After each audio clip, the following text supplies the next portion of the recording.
I don't care about your apology. I want you to suffer like I did. Furthermore, I don't care if someone else did something to you, and you decided to lash out. I didn't do anything to you. Just because you're in pain, doesn't make it okay to put others in pain. I forgive you, and I will never seek revenge because God says so, but I don't care about you, and I don't want you in my life. An apology does sound nice, but our relationship won't change.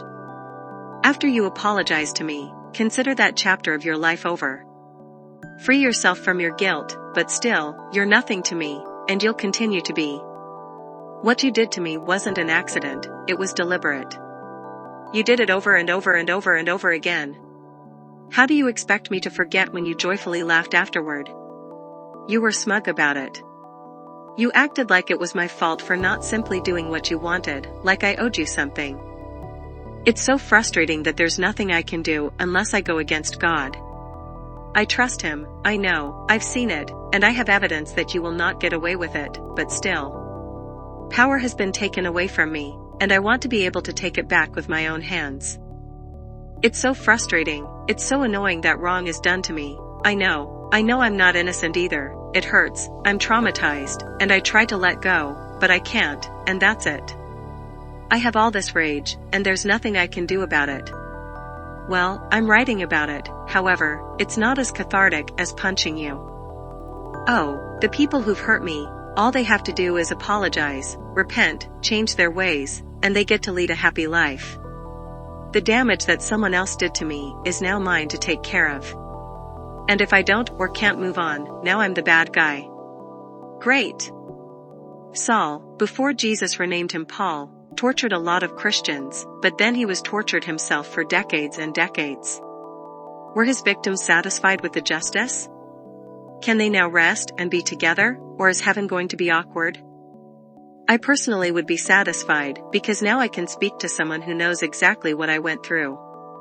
When he speaks to me, there will be compassion, relatability, and understanding. Not just shame and regret. People sometimes pretend they're going to run me over with their cars just to scare me and get a reaction out of me, but I thought they had limits on their cruelty. Once, I was crossing the street with my 8-year-old nephew, and they did the same thing. You're willing to scare and possibly traumatize a little kid simply to get a reaction out of me? Not to mention that if your foot slips or your brakes don't work, you're going to seriously injure or kill someone. I don't care if the monsters went through or are going through monstrous things also, I didn't become like that. Those who know me, if I ever kill myself or people, they'll be shocked, but they won't be surprised. They'll actually wonder why it didn't happen sooner. Meaning there's a choice, and you made a selfish one, you coward. Both good and evil were introduced to you, and you made your choice. And so, did I. It's better to rely on God, but from my point of view, He takes way too long. Bad things only keep happening because there aren't immediate consequences. My life is surrounded by Abel's Cain, Joseph's Potiphar's wife, and David's Saul. Pride, envy, and lust that leads to wrath. And then I get infected by those same demons.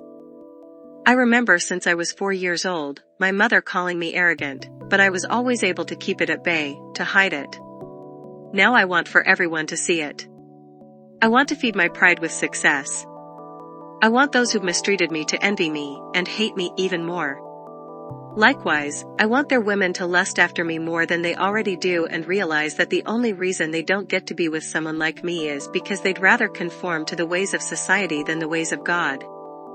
I want them to get angry and fight amongst themselves, blaming each other for the way they treated me. Bang their heads against the wall, frustrated they're stuck in the same dead-end job while God blessed me with mine and their heart's desires. I want revenge. I know I'm not being very Christ-like, but I'm being honest, and that's all I can be. But I don't have to, nor will I act on my sinful desires. And I don't want, when I meet God, to have told myself that I was doing things for a reason, and then discover that I was lying to myself.